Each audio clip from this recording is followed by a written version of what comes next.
नमस्कार दोस्तों, आपका स्टडी रूटीन चैनल पर स्वागत है। तो दोस्तों, हम आ गए हैं नेक्स्ट पार्ट को लेकर। आज हम करने जा रहे हैं प्रयोगवाद।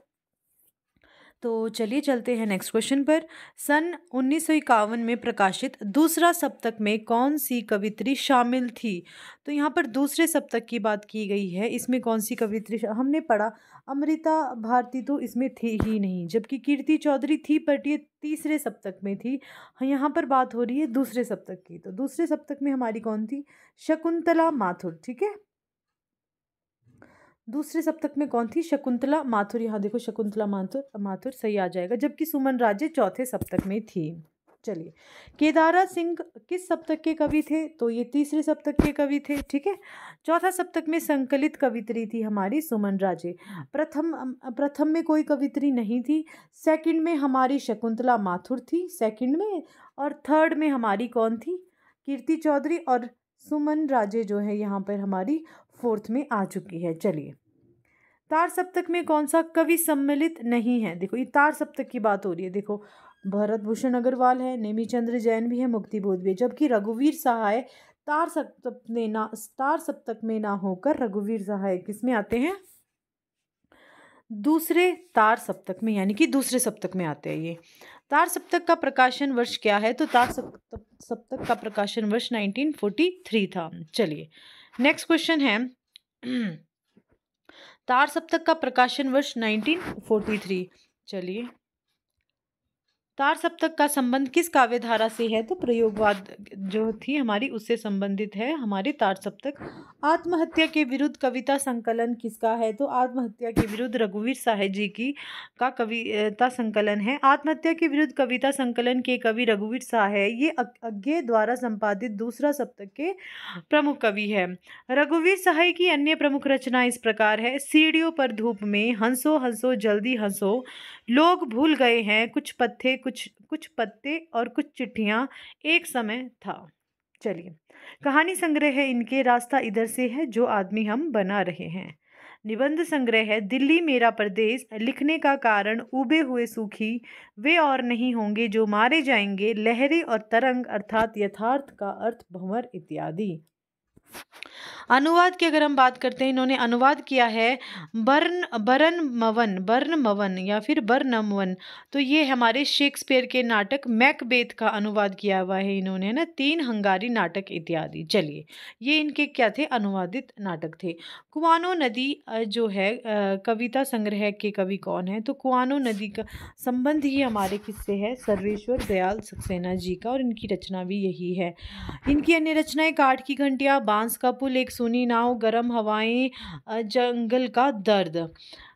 बाकी देखो, सन 1983 में सर्वेश्वर दयाल सक्सेना को कविता संग्रह खूंटियों पर टंगे लोग के लिए साहित्य अकादमी पुरस्कार से सम्मानित भी किया गया है। उड़े हुए रंग इनका उपन्यास है। किसका उपन्यास है उड़े हुए रंग? ये भी हमारे सर्वेश्वर दयाल सक्सेना जी का ही उपन्यास है, उड़े हुए रंग। सोया हुआ जल, पागल कुत्तों का मसीहा नाम के इन्होंने 2 लघु उपन्यास भी लिखे हैं। अंधेरे पर अंधेरा संग्रह में इनकी कहानियां संकलित है, और बकरी नामक इनका नाटक काफ़ी लोकप्रिय रहा। बालोपयोगी साहित्य में इनकी कृतियां भौं भौं, खौं खौं, लाख की नाक, बतूता का जूता और महंगू की टाई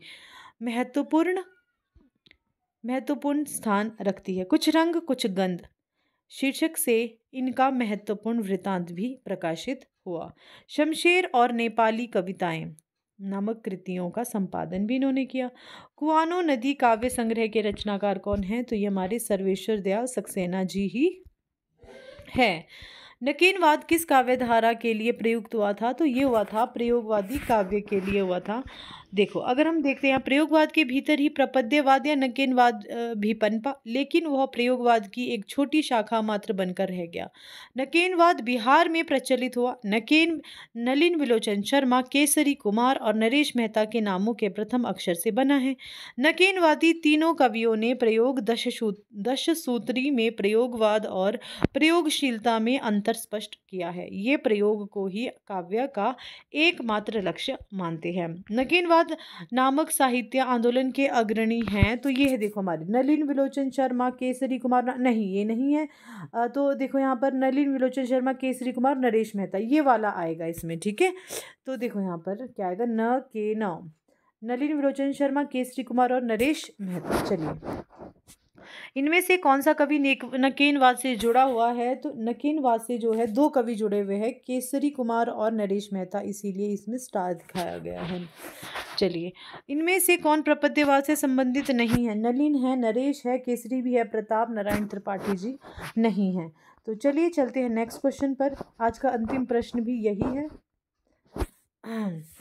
चलिए, हम सोच रहे नई कविता भी हम अभी ही कर देते हैं, है ना।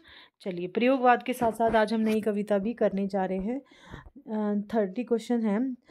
घोर अहम निष्ठ व्यक्तिवाद किस काव्यधारा की प्रवृत्ति है? घोर अहम निष्ठ व्यक्तिवाद जो है ये प्रयोगवाद की ही प्रवृत्ति मानी जाती है। प्रयोगवाद कविता की प्रमुख प्रवृत्तियां इस प्रकार है। समसामयिक जीवन का यथार्थ चित्रण, घोर अहम निष्ठ व्यक्तिकता, विद्रोह का स्वर, लघु मानव की प्रतिष्ठा, अनास्थावादी एवं संशयात्मक स्वर, आस्था तथा भविष्य के प्रति विश्वास। चलिए, अब हम नई कविता भी करने जा रहे हैं। नई कविता के प्रवर्तक कौन है हमारे?